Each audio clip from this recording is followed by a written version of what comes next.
अस्सलाम वालेकुम everyone, welcome back to my blog. I hope कि आप सब ठीक होंगे। मैं भी बिल्कुल ठीक हूँ। हाँ जी, तो यहाँ पर हमारा सुबह का आगाज़ हो चुका है। आज मौसम काफ़ी ठंडा था क्योंकि बारिश हुई थी रात को। अब यहाँ पर मैं किचन में आ गई थी नाश्ता बनाने। मौसम बेशक थोड़ा सा ठंडा था, लेकिन था तो फिर भी वही गर्मी और हवस का मौसम। तो इसलिए जी है, किचन में काफ़ी गर्मी थी। यहाँ बहुत सावल बादाम खा रहा था। मैं एवरी मॉर्निंग थोड़ा सा ड्राई फ्रूट देती हूँ ताकि जो है इससे दिमाग तेज़ होता है। अब यहाँ पर मैं नाश्ता बना रही थी, बच्चों का भी और अपना भी। तो हालांकि गर्मी है, लेकिन फिर भी जो है ना, मॉर्निंग में बच्चों को अंडा ही देती हूँ। और बल्कि मैंने भी एक फ्राई अंडा और साथ दो स्लाइस दिए बच्चों के। मैंने दोनों के पराठे बनाए। तो उसके बाद फिर चाय चाय वैसे मेरा दिल तो बड़ा करता है कि मैं मॉर्निंग में पीऊँ, लेकिन आजकल मैंने चाय छोड़ी हुई है क्योंकि ना गर्मी बहुत ज़्यादा है, तो उस वजह से।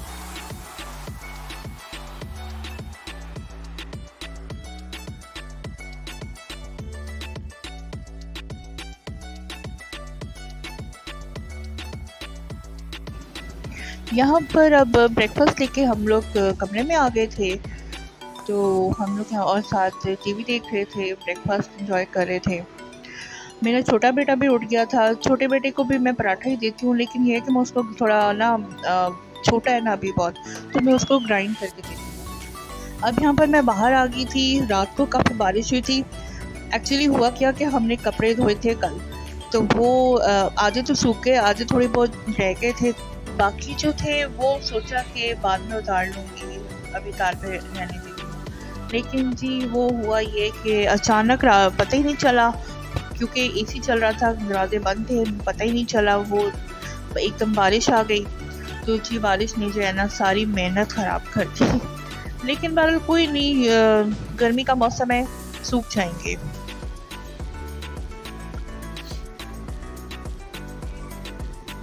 अब यहाँ पर मैं कमरे में आई थी। मैं बल्कि मेरी हेल्पर भी साथ लगी हुई थी। मैं हेल्पर से सफाई करवा रही थी और मैं खुद यहाँ ये वाली कबर्ड साफ कर रही थी। इस कबर्ड पे मैं मोस्टली बुक्स रखती हूँ। हर तरह की बुक्स होती हैं मेरे पास।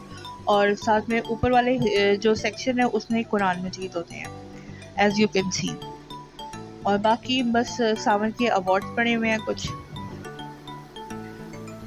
तो जी आज बल्कि क्लीनिंग डे था, तो फिर मैंने अपनी हेल्पर को बोला कि अब चलो ड्राइंग रूम की सफाई करते हैं। तो फिर ये है कि वो मेरी हेल्पर फिर पता नहीं शायद किसी का फ़ोन आ गया, तो मैंने फिर हेल्पर ने कर तो दी, लेकिन मैं वही देख रही थी कि अब कैसी सफाई करनी गई है। तो बहरहाल वही मैं जायज़ा ले रही थी कि जी इसने ठीक है, पता, क्योंकि हेल्पर के सर पे खुद खड़े होकर करवाना पड़ता है, वरना इस तरह वो सही तरह काम नहीं करती। बहरहाल ठीक ही कर दी थी उसने। तो इसलिए क्योंकि वो कुछ मेरे हस्बैंड के गेस्ट आ रहे थे, तो फिर इसलिए साफ सफाई की। वैसे साफ सफाई होती है, लेकिन ये है कि एक्चुअली हमारा घर इस टाइप का है कि वो जैसे होते हैं ना छोटे शहरों में या गांव में, वो खुले सैन वाले जो घर होते हैं, तो वो मेरा ना घर उस टाइप का है। तो वो जैसे कोठी स्टाइल है, कोठी स्टाइल नहीं है, एक दूसरे टाइप का घर है। तो वो एक पोर्शन यहाँ पर है, एक पोर्शन आमने सामने, मतलब इस तरह से पोर्शन है।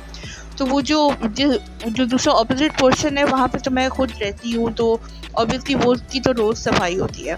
लेकिन अब यहाँ पे जो ड्राइंग रूम, डाइनिंग रूम और साथ यहाँ पर एक बेडरूम भी है। और तो ये जो पोर्शन है ना, इसकी जो मतलब जैसे अगर एक दिन सफाई करवाइए तो 2 दिन जो है ना वो आराम से निकल जाती है। तो इसलिए अब यहाँ पर मैं देख रही थी कि उसने किस तरह की सफाई की है। ये मेरा ड्राइंग रूम है, मतलब ड्राइंग रूम मेरा छोटा सा है, इतना बड़ा ड्राइंग रूम नहीं है, लेकिन ठीक है, मेरे लिए ठीक है। और छोटे ड्राइंग रूम के हिसाब से जिस तरह की डेकोरेशन मुझसे हो सकती थी, जो जैसी मुझे ठीक लगी थी, मैंने वैसे इसको डेकोरेट किया।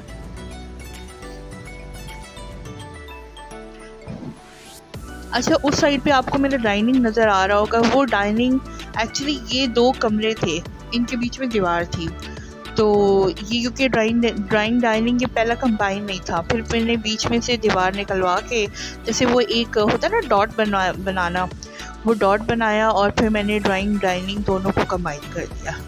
तो उससे ये कि ड्राइंग डाइनिंग खुला भी बहुत हो गया और ये कि अच्छा भी लग रहा था, उनकी उसकी लुक बहुत अच्छी लग रही थी। आप मुझे कमेंट बॉक्स में बताना कि आपको कैसा लगा है।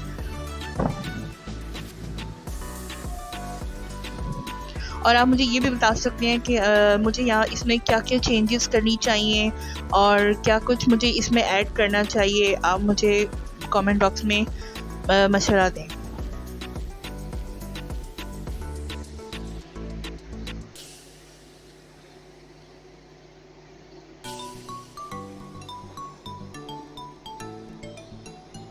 जी, तो ये है मेरा डाइनिंग, बिल्कुल ड्राइंग रूम के साथ ही है। अब ये जो खाली जगह आपको नज़र आ रही है ना, यहाँ पर अब मैंने फ्रिज ला के रखना है। एक फ्रिज मेरा किचन में पड़ा हुआ है और दूसरा फ्रिज जो है ना अब मैंने ला कर यहाँ पर रखना है, क्योंकि इसी से ही मतलब फिर ड्राइंग डाइनिंग की ओवरऑल लुक फिर अच्छी कंप्लीट होती है। ये मेरे शोकेस में ये मेरे बर्तन है और एक शोकेस वो पड़ा हुआ है। एक ड्राइंग रूम मतलब डाइनिंग में आने का एंट्रेंस एक तो ड्राइंग रूम की तरफ से थी ना, और एक दूसरी ये थी।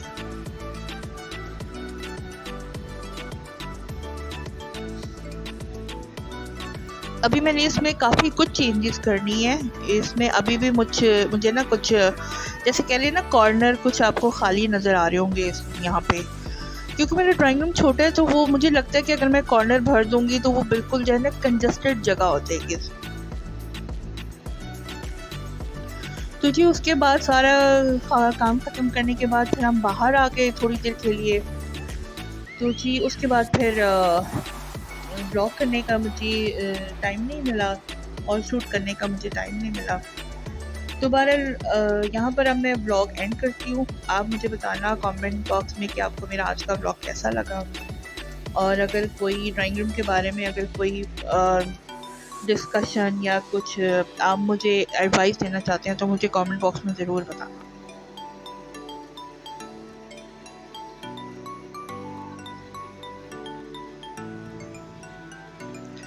Okay, do like share subscribe. अल्लाह हाफ़िज़।